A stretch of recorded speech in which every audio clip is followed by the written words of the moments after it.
Hi everyone, Maria Tyler here. In this short video, I'm going to focus on contribution margins in relation to your assessment. So please make sure that you've read the study guide where it talks about contribution margins, because that explains the background in detail that you'll need to know before you watch this short video.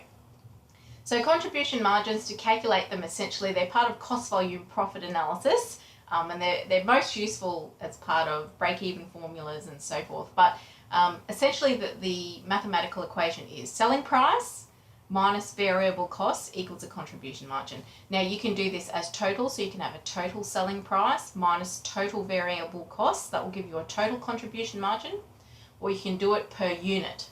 So in other words, divide totals by the quantity. So selling price per unit minus variable cost per unit equals contribution margin per unit. And that's essentially what we're going to be focusing on with our assignment on a per unit basis. So we know the formula. It essentially it tells us what each unit contributes towards generating profit, well, hopefully profit, but at least covering our fixed costs. So that's why it's called a contribution margin. It's the margin of the sales price of each unit that contributes towards covering fixed costs and hopefully profit as well. If the contribution margin just covers fixed costs, then you're just breaking even. So the break-even formula, which I've listed down here, Maria's formula, it's not my formula. The acronym is my formula. I put acronyms on everything. So the break-even formula just shows you that if you're just covering your fixed costs, you're not generating any profit, you're just breaking even. So hopefully our contribution margins will be positive, i.e. they're contributing towards more than just fixed costs. They're also contributing towards a profit. It varies directly as a fixed percentage with sales volume, obviously. Mathematically, they're related. And emphasising the contribution margin does make your financial statements more useful for decision making. So we can actually restate a financial statement if we have the appropriate information. We can restate it in terms of contribution margins. So we can have our sales less our variable costs equals a contribution margin, then minus all other fixed expenses, and hopefully there's left over for a profit. If you are interested in pursuing cost volume profit analysis, and it's fairly interesting, and I think it's a little bit enjoyable to do as well. I work with a lot of clients in practice when they're opening new shops or doing what we call what if, or sensitivity analysis, so forecasting for the future, and we use contribution margin, the break-even formula, quite a bit. So this is where I've actually come up with my acronym.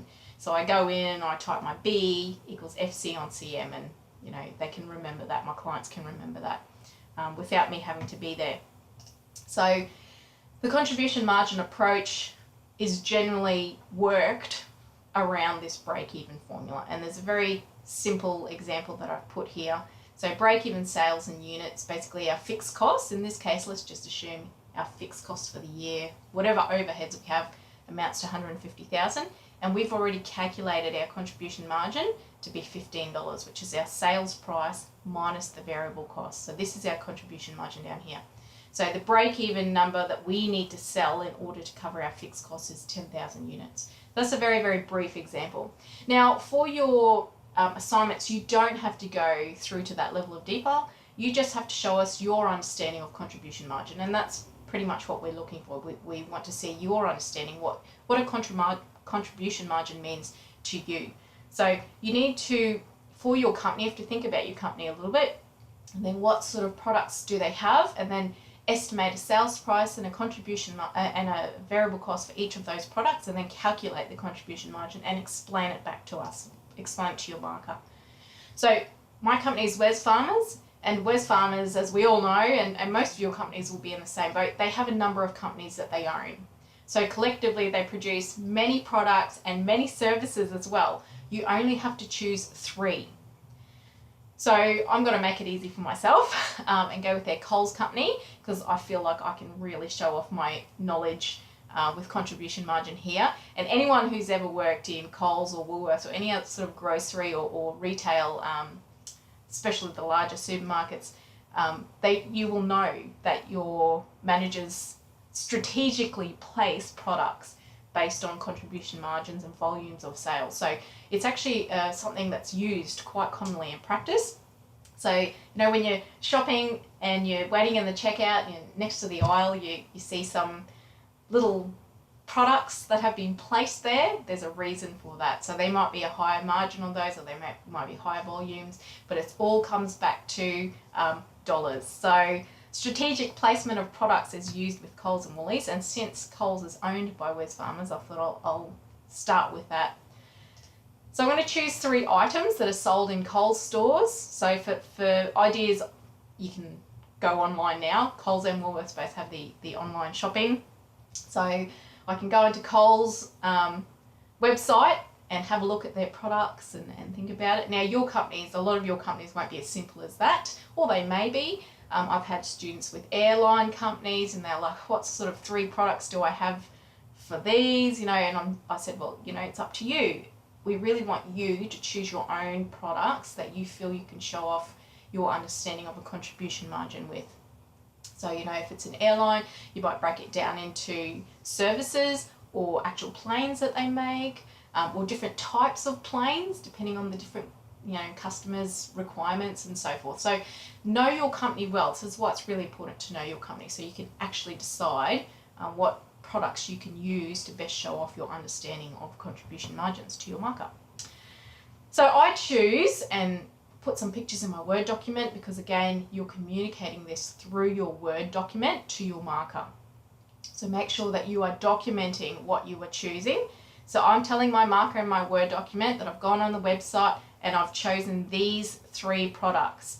So Huggies Newborn Nappies, box of 108, Coca-Cola, and some Bakery Rustic Rolls 4-pack. Now, I don't even have to guess their selling prices because it's all listed in their online shop. So I'm fairly lucky in that circumstance. Again, your company may not be so forthcoming with selling prices, or they may be. You might have to look through the notes a little bit. If they aren't as forthcoming with their sales prices, just make a best guess. So something that you think would be reasonable.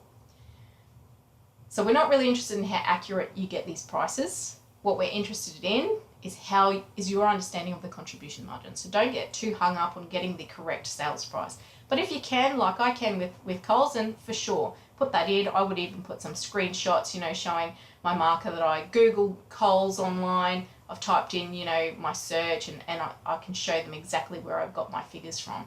So my sales price of $33. So if you want to and you can find the selling price, that's fine. If not, guesstimate it. Now, this is the harder portion, guesstimating variable costs. So again, use the best product that you feel you can show off your knowledge. Don't get too hung up again about getting this right. If you can't find a cost, and again, companies usually won't be forthcoming with this sort of information because it's considered part of internal accounting or management accounting, which is basically for people working within the company who are privy to confidential or more confidential information, then just guesstimate it. So if you can't, in this case, I've also guesstimated it as well. I'm guesstimating a 90% variable cost because usually there's very small margins on high volume items, and Coles and Woolworths and big companies, they rely on the volume to get through their sales dollars. So there's usually, with high volume items, there's usually a smaller margin. So I'm guesstimating 90%. I don't know, that's just my best guess. And I'm telling my marker this in my Word document. So let me just guesstimate these variable costs on each of my 3 products. And now it's just a matter of doing some simple mathematics, taking my sales price and my variable cost and taking one away from the other. So for each product, I tell my marker this is how I'm doing it. Sales price minus variable cost. So my contribution margin for my Huggies Newborn Nappies is $4. Coca-Cola is $3 per 24 pack. And my basic Bakery Rustic Rolls contributes 50 cents per 4 pack that is sold. So now, don't forget, just calculating it, that's not just it. I would actually go on to explain, what does this mean? What does the $4 and the $3 and the 50 cents mean? Well, this is the amount that each of these products, so every box of 108 nappies that's sold, contributes $4 towards Coles' overall fixed costs. And the fixed costs for Coles might include the buildings that they have to establish, the depreciation on those buildings, the insurances they have to pay, the electricity, any of the fixed overheads that they're stuck with, or leases on the buildings. All of those fixed costs, these are what these individual contribution margins are contributing towards. So they're contributing towards paying those fixed costs and hopefully, in addition, generating some profit. And as we've seen with Wesfarmers, they are generating some profit over that. So take the opportunity to show off your knowledge to your marker. So that's calculating them. Don't forget the other bits as well. So discuss why the contribution margins for each of your firm's products and services might differ or be similar. So again, I can look at the similarity or difference. So obviously the bakery rustic rolls, there's not too much margin in that. There's a smaller margin in that. And that might be because of the consumables that are required, as opposed to this one, which may just be purchasing and selling it on behalf of Huggies. So this is pure retail, wholesale retail, whereas this one's actually baked in-house and so requires more consumables. So I might actually discuss and start to break down my products. And again, it's an opportunity for you to show your marker your understanding of contribution margins. Why might your firm produce a range of products and services with different contribution margins? Why not only produce the product or service with the highest contribution margin? Can you just imagine if Coles produced one product with the highest margin? Wouldn't allow us much choice, would there? And we all know that choice is very important in the consumer world. So again, it's about opening and broadening your target market. So you can discuss all these sorts of aspects, and hopefully it makes you think about it too, which is the whole point of the assignment. So explore that, and so do some, this is part of your learning journey. Explore it and then explain it. You also have to look at constraints as well, so don't forget those. There's marks allocated for that as well. So identify or guess one or more constraints that your particular company might face. Any market constraints you feel might impinge on your firm.